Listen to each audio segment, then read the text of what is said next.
tere, räägime biohäkkimisest ja ma alles hiljuti hakkasin mõtlema selle termini peale, et ma olen, oih, tuul puhus ukse lahti. Ma olen aastaid jälginud, et mingid inimesed tegelevad enese keha regulatsiooniga, teatud ainete sissevõtmisega, nende värviliste prillide kandmisega ja enese mõõtmisega, vereproovid, siis mingid unerütmid ja siis ma hakkasin mõtlema selle peale, et huvitav, et ma tegelen ka sellega. Ja nüüd hiljuti, kui me hakkasime tegema hambapastasid, iluseerumit, nüüd tegime valmis liitiumiboori ühendi või toidulisandi, mis vähendab stressitaset ja teeb inimest õnnelikumaks. Ehk siis tal võib olla ka pöördeline toime dementiale ja Alzheimerile. Rõhutame sõna, et võib olla, eks ju? Nii.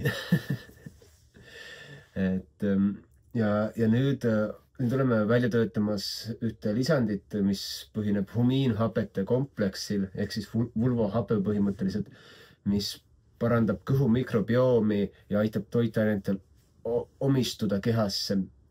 Ja siis ma hakkasin mõtlema selle peale, et oot, aga see on ju nii biohäkkimise moodi, et ma olen siin ju aastaid teinud selliseid asju, aga ma ei ole neid kunagi mõõtnud või olen neid mõõtnud teistsugusel moel. Noh, näiteks, et lihtne mõõtmine, et 10 000 sammu iga päev teha, eks ju. Aga näiteks une reguleerimine, et ma olen väga teadlikult oma toitumist vaadanud, et ma lõpetan umbes kell 6, pool 7 iga päev söömise, olenemata aastaajast ja lähen kell 10 magama, et ma olen selline vastik inimene, et kes tahab isegi aastavahetusel, eks ju, minna kell 10 magama, sest no mulle pakub see oma rutiin nii suurt rahuldust ja turvatunnet, et mul on palju parem minna magama, eks ju, kell 10 igal aasta ajal ja siis ärgata vara koos linnulauluga ja nautida seda ärkavat maailma. Aga see on ka üks biohäkkimise asjadest, aga nemad lihtsalt mõõdavad seda ja mõõdavad oma une kvaliteeti. Mina tunnen seda, mina tunnen oma seda biorütmi, oma tsirkaadilist rütmi ja mõistan, et kus see minu koht on. Et lapsena ka, et enne kui ma läksin suurtesse kooliklassidesse, ma ärkasin kusagil kell 6 üles ja läksin mingi 9-10 magama. Ise läksin, ise ärkasin. Aga kui sain suuremaks, tulid juba suuremad klassid, siis mul oli nii suur viha kooli vastu ja nii suur nagu põlemine seespidiselt. Et ma lihtsalt ei olnud nõus ärkama. Sain kurjaks, kui hommikul kell helises, panin seda kinni, viskasin minema, magasin edasi, ignoreerisin kõiki. Sest lihtsalt ei tahtnud minna sinna kohta. Ja siis ma olengi aru saanud, et see biohäkkimine on tegelikult hästi lihtne protsess, et see ei pea olema väga keeruline protsess, kus me monitoorime oma kõiki ajulaineid. Et sama, et ma tegelen heliteraapiaga ja heliteraapiaga on tehtud palju teste, proove, kuidas näiteks veri läheb lahti, vereringus muutub, kuidas on võimalik emotsionaalseid traumasid vabastada ja inimeste elukvaliteet, ajutöö paraneb. Et näiteks väga lahe on vaadata mingi osakuid, millesse investeerida, aktsiaid ja siis minna mängida kongi ja siis tunnetada seda, et millesse investeerida, ehk siis ka ajutöö nagu nii-öelda abaneb, ehk siis mõlemad poolkerad nii-öelda häälestuvad ühiskoos tööle.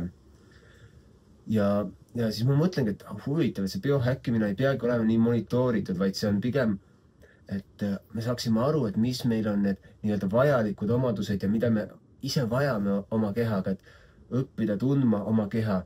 Ja see tähendab ka seda, et on vaja ka tunda teatud asju, et nüüd ma vaikselt olen lõpetamas seda, et sõin 2 aastat puuvilju 4000 kilokalorit päevas umbes, et väsisin ära, et lihtsalt nii kvaliteetseid ja kvaliteedi ja hinnasuhe puuviljadel on meil väga keeruline nii-öelda, väga keeruline märk. Ja siis ma lähen tagasi oma sellisele loomulikule või eelmisele toitumisele, mis on hästi palju rohelist idusid, spiruliinat ja tatart ja tatra idusid, eks ju, ja avokaadosid ja mingid oliiviõlisid ja teatud Itaalia maitsed mulle väga meeldivad. aga selle juures on üks probleem, mis mul on siis vaja enda bioomis ära häkkida. Et mu bioom, kui ma näen kaneelisaia, ma tahan kohe süüa. Ma võin süüa kaneelisaiu iga päev non-stop lõpetamata ja juua kohvi peale. See mulle nii maitseb, nii meeldib, aga sellel on probleem, sellel on tagajärg, sellepärast et mu kehale tegelikult ei meeldi, aga mingi bakteriaalne tasakaal küsib seda ja mõnikord isegi nõuab seda, et ma olen nagu, mul on vaja seda. Et kui ma selle tasakaalu suudan nüüd ära muuta meie nende tulevaste leiutistega, lisanditega, siis ma olen väga õnnelik. Siis ma suudan palju paremini tajuda ka, et mis mu keha teatud vajadused on. Et need tulevadki astmetena, et me hakkame tajuma mingit keha sellist nii-öelda omadust, vajadust ja siis me lähme samm-sammult mööda seda treppi edasi ülespoole või allapoole, vahet pole kummale poole. Saame aru, et okei, see asi teeb mind paksuks ja seda ma lihtsalt söön oma mingi emotsionaalse täitmatuse puhul, et näiteks krõpsu ma õgisin kunagi väga palju. Nüüd ma isegi ei taha krõpsu suhu panna. Vot, niimoodi on muutub minu sisemus. Et vaatan isegi oma neid endiseid lemmikkrõpse, vaatan, et on krõps ja siis panen käest ära. Lihtsalt ei soovi. Ja see on väga hea nagu omadus, kui saada kehaga selline tugev kontakt ja seda kontakti tuleks alati süvendada, ehk siis leida endale sobiv biorütm, et ärkamine, magamine, siis leida endale sobivad liikumisviisid, jalutamine, jooksmine, jõusaal, mis iganes, ehitamine on minu lemmik trenn, eks ju.